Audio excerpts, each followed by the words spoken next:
From a highway to runway during an emergency plane landing. It happened just outside of Lincoln. One car with two people inside, a child, was hit. Luckily, no one was hurt, but the pilot, did he make the right call? WC93's Raquel Martin live in Lincoln. Raquel, you were asking the questions. What did you learn?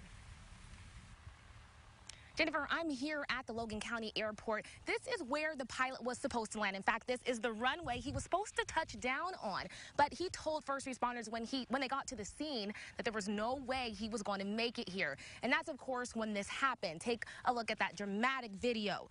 Now, the dramatic video shows the pilot touching down on the I-55, and it was just miles away from here, the airport. He said he had no choice. The only stretch of land nearby was a cornfield, and police and pilots I talked to today say the damage would have been much worse if he had taken that option.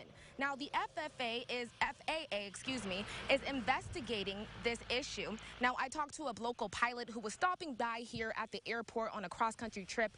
He says yesterday's pilot made the right judgment call given the circumstances. We're always trained to be looking out for alternate places to land, and also to try and be as high as possible so that we could be in gliding distance of a good alternative in case we can't make it to the airport.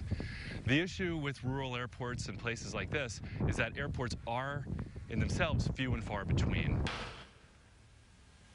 He says cornfields can be especially damaging if you go against the rolls. It's hard to gauge when up in the sky. Now, I'm told the investigation into the crash could take weeks, so no real answers just yet. But I did talk to state police who responded to that scene, and they said the plane landing wasn't the only troubling sight. They said they saw a lot of people on their phones and wanted to warn drivers that they should not be stopping, taking photos and pictures of crash scenes because they could get a ticket or worse, cause a crash of their own.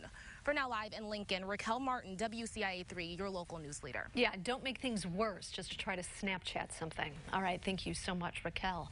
Now, the pilot is 51-year-old William Farnsley of Austin, Indiana. Wasn't hurt. Two people were in the car. 42-year-old Jeremy Campworth of O'Fallon. He was with his 9-year-old son.